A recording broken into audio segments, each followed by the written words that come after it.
ગઈકાલના વિડીયોમાં આપણે દ્રાવણોની અંદર એક આપણે જોયું પ્રસ્તાવના, ડિટેલમાં વાત કરી હતી. ત્યાર પછી પહેલો ટોપિક આપણે જોયો દ્રાવણોના પ્રકાર. એની અંદર કોષ્ટક સ્વરૂપે રજૂઆત કરી હતી. બીજા નંબરનો ટોપિક જોયો આપણે દ્રાવણોની સાંદ્રતા. તો આવા દ્રાવણોની સાંદ્રતા લગભગ 7 અલગ અલગ ફોર્માલિટી, મોલારિટી વગેરે દ્રાવણોની સાંદ્રતા જોઈ હતી. અને ત્રીજા નંબરનો ટોપિક જોયો આપણે દ્રાવ્યતા. દ્રાવ્યતાની અંદર બે પ્રકારની દ્રાવ્યતા જોઈ, ઘનની પ્રવાહીમાં દ્રાવ્યતા, વાયુની પ્રવાહીમાં દ્રાવ્યતા. તો એમ કરીને ટોટલ 4 ટોપિક આપણે જોયા હતા. એવી જ રીતે આજે પણ બીજા 4 ટોપિક જોવાના છે. એમાં પહેલું આવે છે બાષ્પ દબાણ. આજે જોઈ લઈશું. ત્યાર પછીનો ટોપિક આવે છે આદર્શ દ્રાવણ અને બિન આદર્શ દ્રાવણ.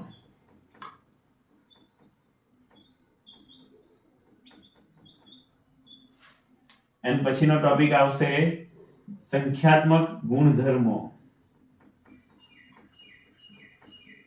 અને અંતિમ ટોપિક આપણે જોઈશું અસામાન્ય મોલર દળ.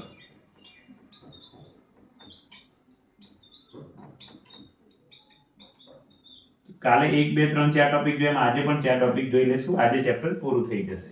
કોઈને બાકી હોય તો આ વિડિયોની લિંક નીચે મૂકી દઈશું, બરાબર? પણ આજે આ પૂરા કરવાના છે આપણે. તો શરૂઆત કરીશું બાષ્પ દબાણથી. ચલો, તો નંબર 4 નંબરનો ટોપિક જોઈએ આપણે. એ છે બાષ્પ દબાણ.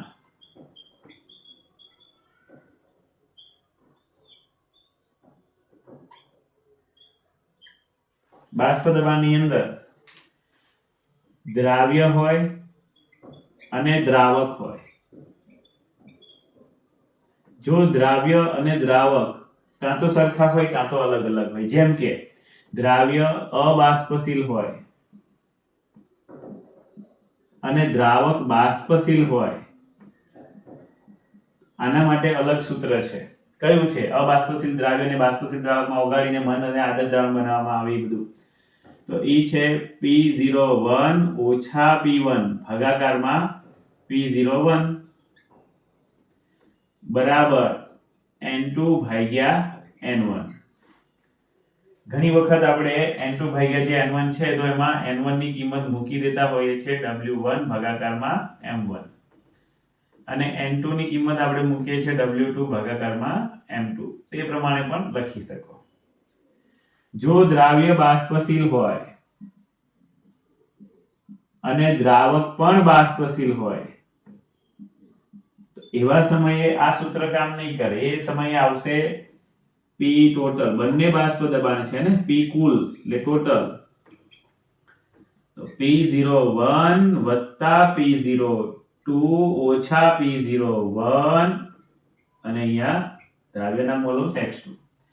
કેવી રીતે આ સૂત્ર યાદ રાખવાનું તો બતાવું તમને ફરી વખત. ઉપરનું લખો નીચેનું લખો, હું બોલું એ જુઓ તમે. P ટોટલ અહીંયા તમારે શું લખવું છે? તમારી ઈચ્છા. P01 લખવું છે, 2 લખવું છે. 1 અહીંયા લખી દીધું. હવે લખશું P02. P02 લખ્યું તો પછી 1 માંથી P02 ને બાદ કરો. ચલો, 1 માંથી જે લખો ને એને એના સિવાયમાંથી બાદ કરો. 1 લખ્યા તો 2 માંથી બાદ કર્યું, 2 લખ્યા તો 1 માંથી બાદ કર્યું. હવે g માંથી બાદ કર્યા ને, 1 માંથી બાદ કર્યા તો 1 ના જ મોલ અંશ, 2 માંથી બાદ કર્યા તો 2 ના મોલ અંશ. કોક વખત તમે P ટોટલ આવું પણ કરો છો.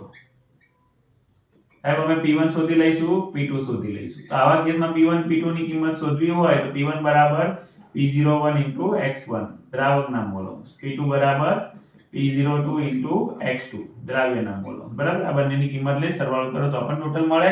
ડાયરેક્ટ આ સૂત્ર મળશો તો પણ ટોટલ મળે. બંને જવાબ સરખો આવે, કોઈ ફેર નહીં પડે. તો આ અબાષ્પશીલ બાષ્પશીલ માટેનું સૂત્ર, આ બંને બાષ્પશીલ હોય તો એ માટેનું સૂત્ર છે. સ્ક્રીનશોટ લઈ લેવો.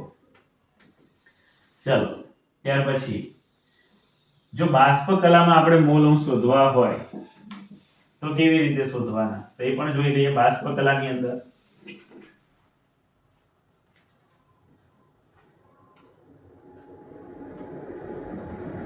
બાષ્પ કલામાં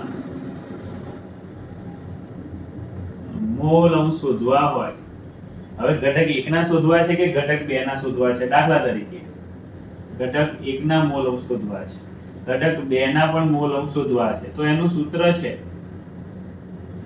જે તે ઘટકનું દબાણ ભાગાકારમાં કુલ દબાણ. દાખલા તરીકે 2 ઘટક હોય તો એક P1 અને કુલ દબાણ એટલે P ટોટલ લો અથવા તો P1 વત્તા P2 કરવાનું તમારે, તો પણ P ટોટલ મળવાનું. ફરી વખત બીજા ઘટક માટે લખવું છે તો P2 ભાગાકારમાં શું આવશે? P1 વત્તા P2 આવશે. તો આ બાષ્પ કલામાં મોલ અંશ આવી રીતે શોધાય. ખાસ ક્યાંક એક આપણે ભણી ગયા કે બાષ્પ દબાણમાં થતો સાપેક્ષ ઘટાડો, મોટી થિયરીમાં આવી ગયું ને. બાષ્પ દબાણમાં થતો સાપેક્ષ ઘટાડો એટલે તો કે P01 ઓછા P1 ભાગાકારમાં P01. એ કેટલો હોય છે? તો કે દ્રાવ્યના મોલ અંશના સમપ્રમાણમાં હોય છે, એટલે કે મોલ અંશ જેટલો હોય છે x2. આ x2 ની જગ્યાએ તમારે મૂકવું હોય તો P01 ઓછા P1 ભાગાકારમાં P01 બરાબર N2 ભાગાકારમાં N1. આ N2 N1 ની કિંમતો મૂકો એટલે W2 ભાગાકારમાં M2. W1 ભાગ્યા M1 છેદનું છેદ ક્યાં જશે? અંશમાં જશે. પણ આ ક્યારે લાગુ પડશે? જ્યારે N2 કરતા N1 ની કિંમત ઘણી બધી વધારે તમને જોવા મળશે ત્યારે. N2 બહુ જ ઓછો તમને જોવા મળે ત્યારે. બાકી અહીંયા આવું આવે જે તે ઘટકના મોલ ભાગાકારમાં કુલ મોલ N1 વત્તા N2. તો એવા કેસમાં એકને ઇગ્નોર કરવાનું તમારે આવશે. તો આ ધ્યાન રાખજો. તો આ બાષ્પ દબાણ 4 નંબરનો ટોપિક જોયો. હવે જોઈએ 5 નંબરનો ટોપિક આદર્શ દ્રાવણ અને બિન આદર્શ દ્રાવણ. તફાવતના સ્વરૂપમાં જોઈશું જેથી યાદ રહી જાય.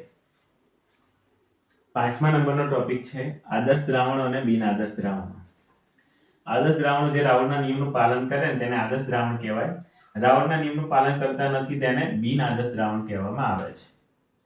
બિન આદર્શ દ્રાવણમાં ધન વિચલન આવે અને ઋણ વિચલન આવે. આદર્શ દ્રાવણમાં એન્થાલ્પી ફેરફાર શૂન્ય હોય, જ્યારે બિન આદર્શ દ્રાવણમાં એન્થાલ્પી ફેરફારની વેલ્યુ 0 કરતા વધારે હોય, ધન વિચલન છે અને અહીંયા આગળ 0 કરતા ઓછી હશે. આદર્શ દ્રાવણમાં કદમાં ફેરફાર શૂન્ય હશે, જ્યારે અહીંયા કદમાં ફેરફાર 0 કરતા વધારે, અહીંયા 0 કરતા ઓછો હશે. 0 કરતા ઓછો ઋણ વિચલન. આદર્શ દ્રાવણ માટે દબાણનું મૂલ્ય P1 વત્તા P2 જેટલું હશે, કુલ દબાણ. તો અહીંયા આગળ ધન વિચલન છે તો દબાણનું મૂલ્ય P1 ને P2 કરતા વધારે હશે, જ્યારે અહીંયા આગળ દબાણનું મૂલ્ય P1 P2 કરતા ઓછું હશે, કુલ દબાણ. P1 નું મૂલ્ય તો કે P01 x1 જેટલું હશે. અહીંયા આગળ P1 નું મૂલ્ય તો કે P01 x1 કરતા વધારે જોવા મળશે. અહીંયા આગળ P1 નું મૂલ્ય તો કે P01 x1 કરતા ઓછું જોવા મળશે. ઋણ વિચલન છે એટલે ઓછું. એવું જ P2 માટે P02 x2. અહીંયા આગળ આવશે P2 માટે P02 x2 કરતા વધારે, ધન વિચલન છે એટલે. અને અહીંયા આગળ P2 માટે આવશે P02 x2 કરતા ઓછું. આંતરક્રિયા થાય ને, એ ઘટક તો A ના અણુ, B ઘટક B ના અણુ, પણ આંતરક્રિયા થાય, દ્રાવણ બનાવે તો AB ના અણુઓ વચ્ચે આંતરક્રિયા, તો આ બંનેનું મૂલ્ય કેવું આવે? સરખું આવે. જ્યારે અહીંયા આગળ AA અને BB ના ઘટકો વચ્ચે આંતરક્રિયા થશે અને AB બનશે તો એના કરતા વધારે આવશે, જ્યારે અહીંયા આગળ એનું મૂલ્ય કેવું આવશે? ઓછું આવશે, ઋણ વિચલન. આના જ ઉદાહરણો ખાસ જોઈ લેજો, MCQ ની અંદર ઘણું બધું આવતું હોય છે. આદર્શ દ્રાવણોના આપણે ઉદાહરણ જોઈ લઈએ. ઘણા બધા છે, જેટલા યાદ રહે એટલા રાખવાના પ્રયત્ન કરવાના. ચલો, આદર્શ દ્રાવણ માટે એક ઉદાહરણ છે બેન્ઝીન અને ટોલ્યુઈન. બીજું ઉદાહરણ છે N-હેક્ઝેન અને N-હેપ્ટેન. હવે ધ્યાન રાખજો, અહીંયા હેક્ઝેન હેપ્ટેન આપ્યું છે ને તો ક્રમિક છે. હેપ્ટેન અને ઓક્ટેન આપે તો પણ એ આદર્શ દ્રાવણમાં આવે. ઓક્ટેન અને નોનેન આપે તો પણ એ આદર્શ દ્રાવણમાં આવે. પણ હેપ્ટેન અને ઓક્ટેન આપે એક છોડીને એક, તો એ નહીં ચાલે, એ આદર્શ દ્રાવણમાં નહીં આવે. ક્રમિક હોવા જોઈએ, ધ્યાન રાખજો. બીજું ક્લોરોબેન્ઝીન અને બ્રોમોબેન્ઝીન. તો આની અંદર કંઈક સરખું હોવું જોઈએ. બેન્ઝીન સરખા છે ને તો એ આદર્શ દ્રાવણની અંદર આવે. દાખલા તરીકે ઇથાઇલ બ્રોમાઇડ અને ઇથાઇલ આયોડાઇડ. તો આ આગળનો ભાગ સરખો છે ઇથાઇલ વાળો, એટલે એ આદર્શ દ્રાવણમાં આવશે. એટલે કહેવાનો મતલબ આ સિવાય ગમે તે ઉદાહરણ બદલે તો તમને ખ્યાલ આવે. ચલો પછી છે n butyl fluoride. N butyl fluoride વત્તા એન બ્યુટાઇલ આયોડાઇડ. આ બધા આદર્શ દ્રાવણના ઉદાહરણ છે. ધન વિચલનમાં જોઈએ આપણે બિન આદર્શ દ્રાવણમાં એસીટોન અને ઇથેનોલ.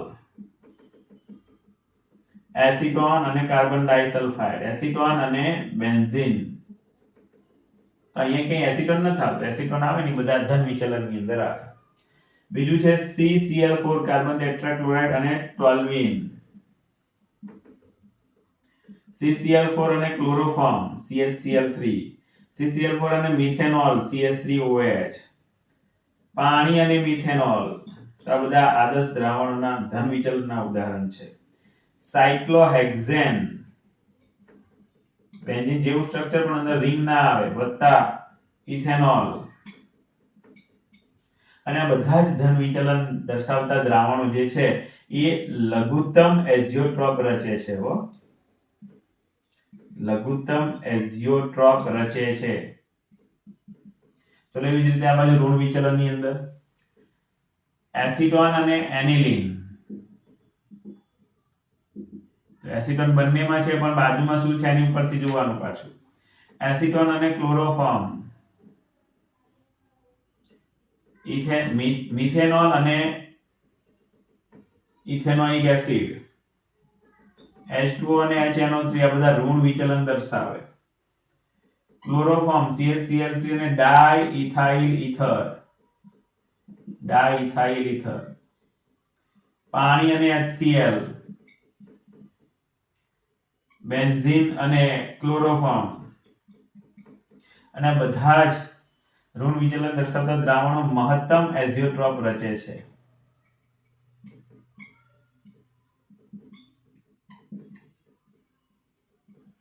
તો ખાસ આદર્શ દ્રાવણ અને બિન આદર્શ દ્રાવણોના તફાવત અને એના ઉદાહરણો સાથે બધું તૈયાર તમારે કરવું. બરાબર, જોઈ લેજો. આટલું પાકું કરી દેજો. પછી છઠ્ઠો અને સાતમો મુદ્દો આપણે જોઈ લઈએ. નંબર 6 છે સંખ્યાત્મક ગુણધર્મો. હવે આમાં થોડું ધ્યાન રાખજો. સંખ્યાત્મક ગુણધર્મો જ્યારે જોતા હોય ત્યારે શુદ્ધ દ્રાવકમાંથી દ્રાવણ બને ત્યારે દ્રાવણોના બાષ્પ દબાણની અંદર ઘટાડો થતો હોય છે. શુદ્ધ દ્રાવકમાંથી દ્રાવણ બને ત્યારે દ્રાવણના ઉત્કલન બિંદુ ઉન્નયનમાં વધારો થતો હોય છે. ઉન્નયન એટલે વધારો.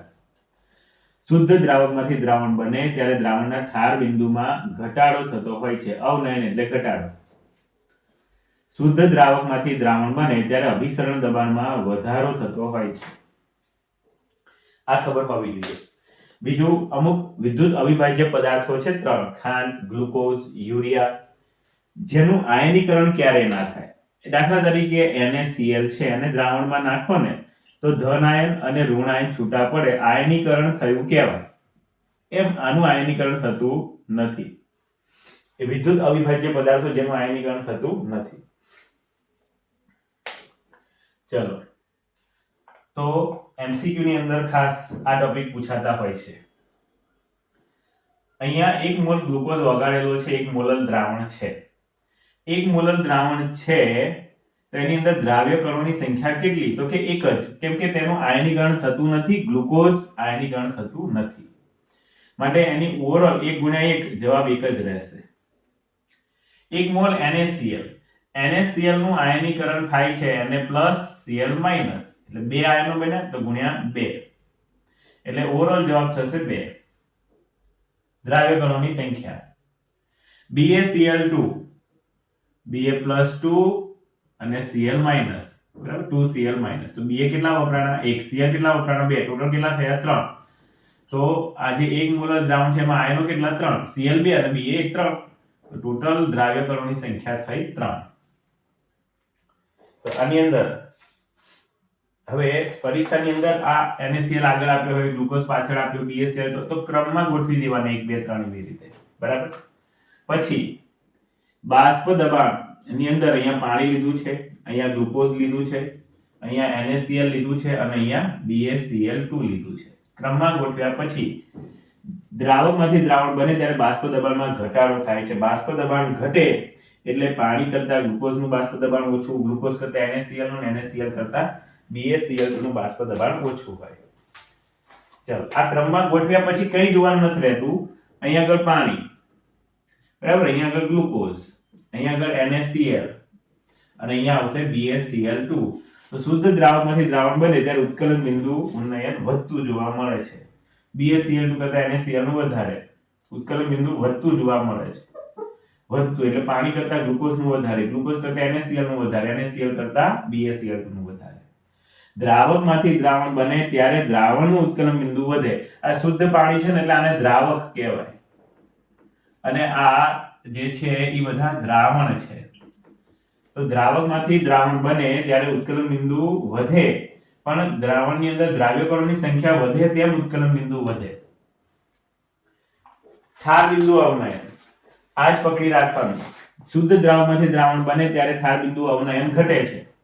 તો પાણી, ગ્લુકોઝ, NaCl અને BaCl2 દ્રાવકમાંથી દ્રાવણ બને ત્યારે ઠાર બિંદુ ઘટે છે. દ્રાવક કરતા દ્રાવણનું ઠાર બિંદુ ઘટે, દ્રાવક કરતા દ્રાવણનું ઠાર બિંદુ ઘટે. એમાંય દ્રાવણની અંદર દ્રાવ્ય કણોની સંખ્યા વધતી જાય તેમાં તેનું ઠાર બિંદુ ઘટતું તમને જોવા મળે છે. અભિસરણ દબાણ, શુદ્ધ દ્રાવકમાંથી દ્રાવણ બને તો અભિસરણ દબાણ વધે છે. તો અહીંયા આગળ છે પાણી, પછી છે ગ્લુકોઝ, પછી છે NaCl અને BaCl2. તો શુદ્ધ દ્રાવકમાંથી દ્રાવણ બને, આ ત્રણેય દ્રાવણો છે, તો દ્રાવણનું અભિસરણ દબાણ વધે છે. દ્રાવક કરતા દ્રાવણનું અભિસરણ દબાણ વધારે. હવે દ્રાવણમાં 3 દ્રાવણ છે, તો જેમ જેમ દ્રાવ્ય કણોની સંખ્યા વધે, આ છેલ્લો આન્સર જોવાનો 1 2 3, દ્રાવ્ય કણોની સંખ્યા વધતી જાય તેમ અભિસરણ દબાણ તમને વધતું જોવા મળશે. તો ખાસ આ MCQ ની અંદર આ જ આનું પૂછાતું હોય છે અને એવું લાગે તો તમને એકાદી હોમવર્કમાં પણ આપી દઈએ આપણે. ચલો, અહીંયા આગળ પાણી તો રહેશે જ દ્રાવક તરીકે, પણ હોમવર્કની અંદર તમને આપી દઉં 1 મોલર NaCl, 1 મોલર MgCl2 અને 1 મોલર AlCl3. બરાબર, તો આ હોમવર્કની અંદર ખાસ દરેકે કરવું. અહીંયા NaCl, MgCl2 અને AlCl3 તો પાકું કરજો આની અંદર. હવે વારા પરથી આ બધાના સૂત્રો આપણે જોઈ લઈએ. ચલો, તો આ ખાસ તૈયારી કરજો આની. આનો સ્ક્રીનશોટ પણ લઈ લેજો અને પ્રેક્ટિસ પણ કરજો. આ ખાસ અગત્યનું છે. હવે બાષ્પ દબાણ, ઉત્કલન બિંદુ ઉન્નયન, ઠાર બિંદુ ઉન્નયન અને અભિસરણ દબાણ આધારિત સૂત્રો જોઈ લઈએ આપણે.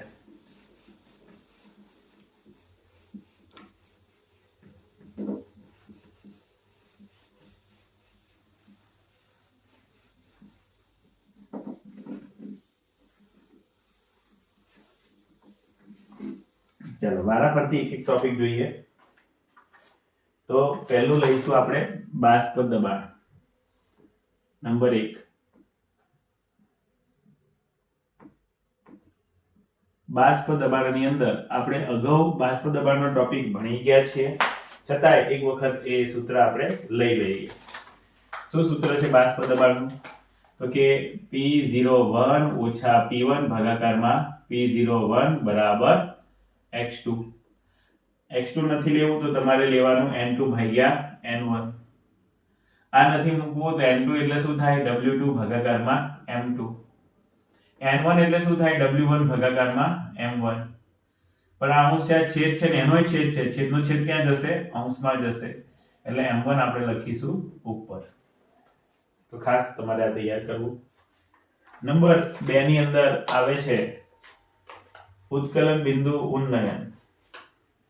બીજું, ઉત્કલન બિંદુ ઉન્નયન ની અંદર જોવા જઈએ, ઉન્નયન એટલે વધારો. આનું સૂત્ર શું છે? તો કે ડેલ્ટા TB બરાબર કેબી ગુણ્યા એમ મોલાલિટી આ સૂત્ર છે. મોલાલિટીની સૂત્ર અગાઉ આપણે જોઈ ગયા છે કે ભાઈ 1000 ગુણ્યા W2 ભાગાકારમાં M2 ગુણ્યા W1. તો આ સૂત્ર પણ તમે મૂકી શકો છો. બીજું કે જો 1 મોલર દ્રાવણ હોય તો આવા 1 મોલર દ્રાવણ માટે હંમેશા માટે 1 મોલર દ્રાવણ માટે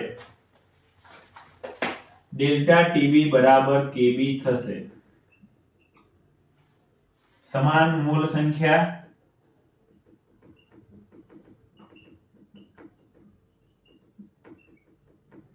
અને સમાન ઉત્કલન બિંદુ. ખાસ તમારે આ ધ્યાન રાખવું. બીજું એક સૂત્ર એવું છે ડેલ્ટા ટીબી બરાબર ટીબી ઓછા T0B T0B બરાબર. ડેલ્ટા ટીબી એટલે ઉત્કલન બિંદુ ઉન્નયન.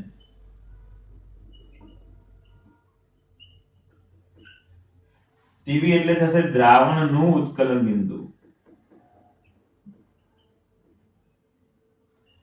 T0B એટલે થશે શુદ્ધ દ્રાવકનું, ઉપર નોટ આવે એટલે શુદ્ધ કહેવાય, શુદ્ધ દ્રાવકનું ઉત્કલન બિંદુ. અને આનું ઉત્કલન બિંદુ હંમેશા 273.15 અને કેલ્વિનમાં ફેરવો તો 373.15 જ રહે, ક્યારે ના બદલાય.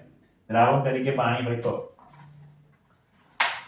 આ ઉત્કલન બિંદુ ઉન્નયન માટેના સૂત્રો છે. આવી જ રીતે ત્રીજું જો આપણે જોઈએ ને અહીંયા જ બતાવું તમને, જેથી કરીને ડિફરન્સ ખ્યાલ આવે તમને.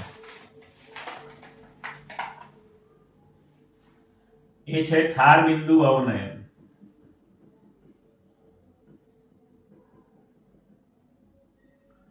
ઠાર બિંદુ અવનયનનું સૂત્ર છે ડેલ્ટા ટીએફ બરાબર કેએફ ગુણ્યા મોલાલિટી. આ મોલાલિટીનું સૂત્ર અગાઉ આપણે ભણી ગયા કે કેએફ ગુણ્યા 1000 ગુણ્યા W2 ભાગાકારમાં M2 ગુણ્યા W1. અને આમાં પણ જો 1 મોલર દ્રાવણ હશે તો ડેલ્ટા ટીએફ અને કેએફ ની જે કિંમતો હશે બંને કેવી આવશે? સમાન તમને જોવા મળશે. તો ડેલ્ટા ટીએફ બરાબર કેએફ થતું જોવા મળશે. બીજું ડેલ્ટા ટીએફ તમારે શોધવા છે તો T0F ઓછા TF આ સૂત્ર તમારે લખવું પડે. જ્યાં ડેલ્ટા ટીએફ શું છે તો કે એ ઠાર બિંદુ અવનયન છે. ઠાર બિંદુ અવનયન. T0F છે એ દ્રાવકનું ઠાર બિંદુ અને TF એટલે દ્રાવણનું ઠાર બિંદુ. અહીંયા T0F દ્રાવકનું ઠાર બિંદુ, પાણી દ્રાવક હોય શુદ્ધ એટલે પાણી 0 સેલ્સિયસ તાપમાને ઠરી જાય, એમાં 273.15 ઉમેરો એટલે ઠાર બિંદુ રહેશે 273.15 કેલ્વિન. આ ક્યારે ના બદલાય? શુદ્ધ દ્રાવક તરીકે પાણી હોય તો ઠાર બિંદુ 273.15, ઉત્કલન બિંદુ હોય 373.15. તો ખાસ 1, 2 અને 3 કરવા. ચોથું અભિસરણ દબાણ આપણે જોઈ લઈએ. તો આટલું છે પાકું કરવું. નંબર 4 છે અભિસરણ દબાણ.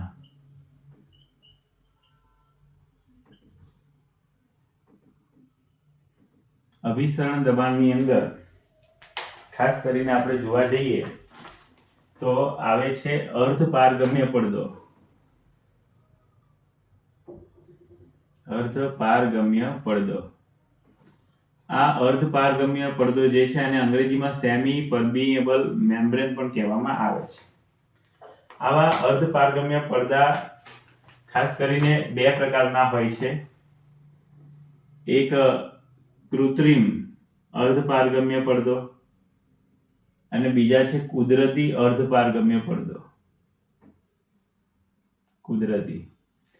કુદરતમાં કેવા પ્રકારના અર્ધ પારગમ્ય પડદા હોય છે? તો કુદરતની અંદર જોવા જઈએ તો વનસ્પતિના કોષની દિવાલ, પ્રાણીના કોષની દિવાલ,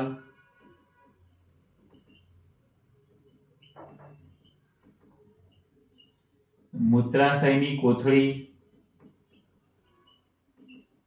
તો આ બધા કુદરતી અર્ધપારગમ્ય પડદા છે. કૃત્રિમ અર્ધપારગમ્ય પડદા, તો કે કૃત્રિમ અર્ધપારગમ્ય પડદાની અંદર આવે છે butter paper, cellophane paper, parchment paper. ખાસ એક પડદો છે કૃત્રિમ અર્ધપારગમ્ય પડદો, એ છે કોપર ફેરોસાયનાઇડ.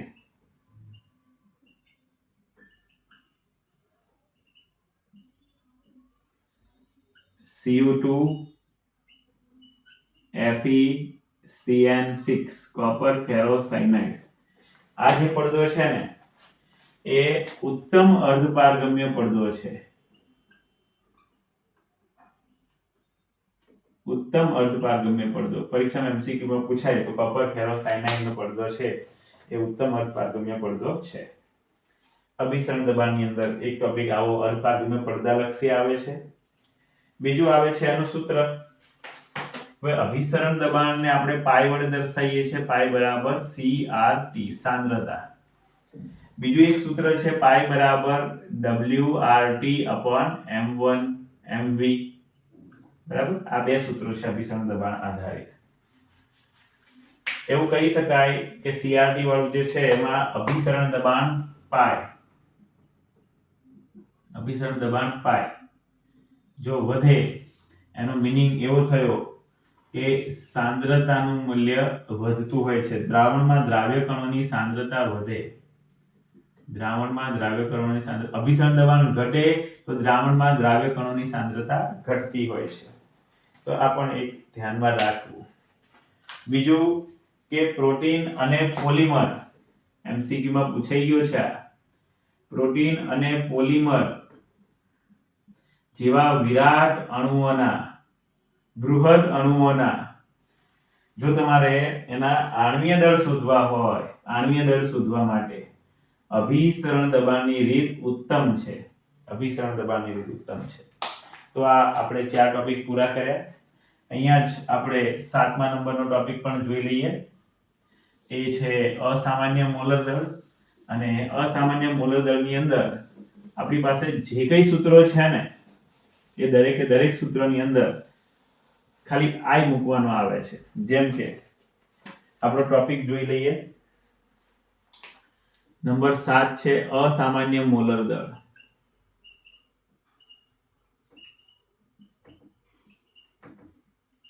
ક્વોન્ટફ અવયવ I વડે એને દર્શાવવામાં આવે છે.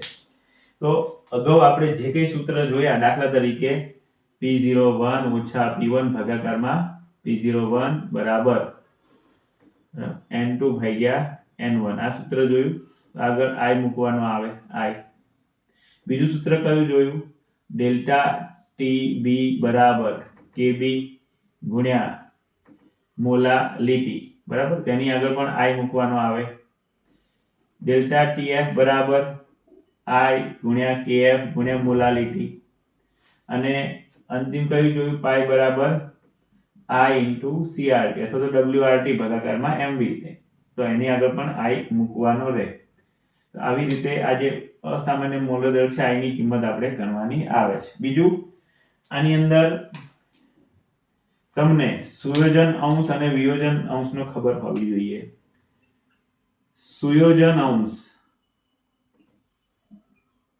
જેને આપણે આલ્ફા વડે દર્શાવીએ છીએ એનું સૂત્ર છે I - 1 N - 1.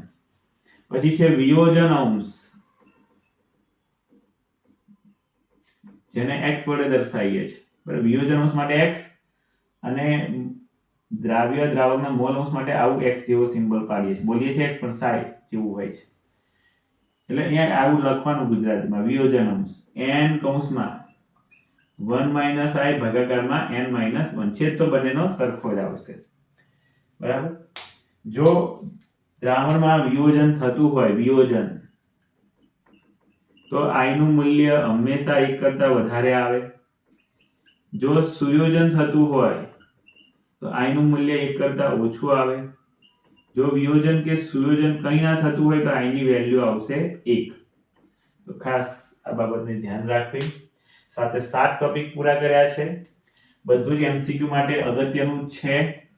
તો ચેનલને સબસ્ક્રાઇબ કરવાનું ભૂલાય નહીં. જે કઈ ચેનલ છે અત્યારે જે વિડિયો ચાલી રહ્યો છે એ ચેનલને ખાસ સબસ્ક્રાઇબ કરી દેજો, જેથી આગળના વિડિયો પણ તમને આની અંદર જોવા મળશે. તો ચેપ્ટર 2, 3, 4, 5 જે કઈ અગત્યના લાગે એવા આપણે જોઈ લઈશું સ્વાટની અંદર આ બધા સૂત્રો સાથે. તો ખાસ ચેનલને સબસ્ક્રાઇબ કરી લેજો અને આ બધું જ તમે પાકું કરી નાખજો. પરીક્ષા માટે ઓલ ધ બેસ્ટ.